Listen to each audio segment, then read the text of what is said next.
Le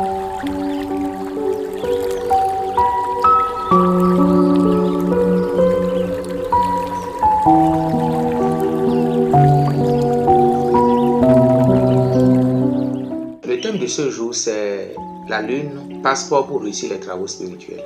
Nous savons déjà que la lune apparaît dans le ciel et nous l'appelons la nouvelle lune. Généralement, on dit la nouvelle lune est là, la nouvelle lune est là. J'aurais souhaité qu'on fasse une nette différence entre le calendrier lunaire et le calendrier conventionnel. Quand vous voyez les calendriers conventionnels, déjà, ils mentionnent la lune dedans, les positions de la lune. C'est qu'ils reconnaissent déjà l'importance de la lune. C'est pour cela qu'ils en mentionnent. Mais beaucoup n'arrivent pas à déchiffrer le code qui se trouve derrière ces dessins.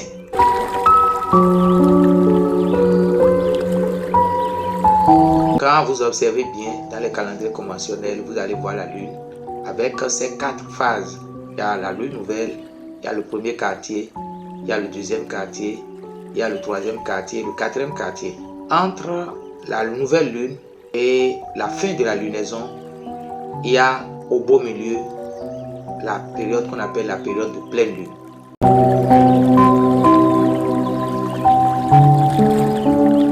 La lune a essentiellement deux grandes phases.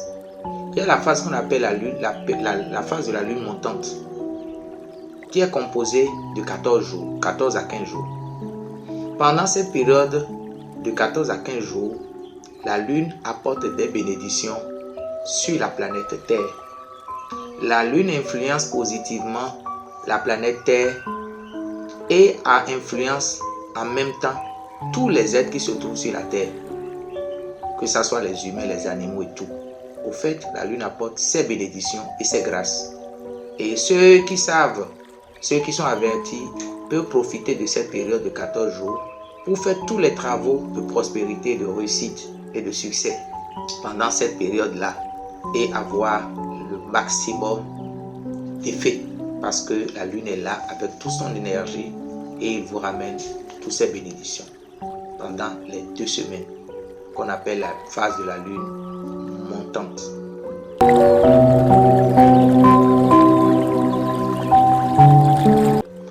Après ces 2 semaines, la lune entame la période de sa descente. Et pendant la période de descente, la lune fait en quelque sorte le recyclage.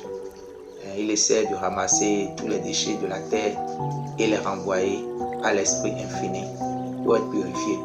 Donc pendant cette période de 2 semaines où la lune entame le chemin du retour à la source, vous pouvez aussi profiter pour vous adonner aux travaux de désenvoûtement, de purification, de protection, de retour à l'envoyeur, d'essayer de décharger tout ce qui est souillé concernant votre personne, votre milieu.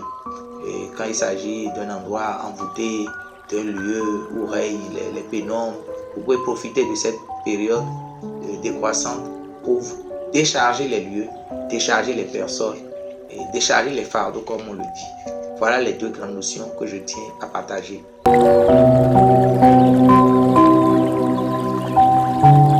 Maintenant, il y a une autre précision que je tiens à donner. Entre la période de lune montante et la période de lune descendante, il y a au beau milieu une période qu'on appelle la période de pleine lune. La période de pleine lune, c'est entre la 14e et la 16e jour de lunaison.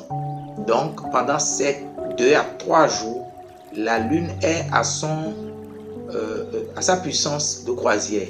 L'énergie est très condensée et très concentrée de telle manière que les travaux que vous allez effectuer pendant cette période vont donner le maximum d'effet. Donc cette notion-là est très importante. La lune qui est dans le ciel influence déjà nos activités spirituelles et autres, mais il agit aussi sur notre mental. De telle manière que pendant la période dite de lune montante, comme la lune ramène les énergies, ça nous pousse à l'action. Et nous pouvons mettre en œuvre nos projets. Tout ce qui a été conçu au niveau mental pourront être extériorisés à l'extérieur. N'oubliez pas que avant d'agir, il faut y penser. Entre la pensée et l'action, c'est la période de lune montante qui est la période indiquée pour l'action, alors que la période de lune décroissante est la période appropriée pour la conception. Et la conception, c'est au niveau mental. Vous passez votre temps pendant la lune décroissante, non seulement à vous purifier, à vous décharger, mais mentalement aussi à faire de conception. Je pense que c'est l'essentiel du message que je tiens à délivrer en la personne de votre serviteur Nyara Olivier Todjeme.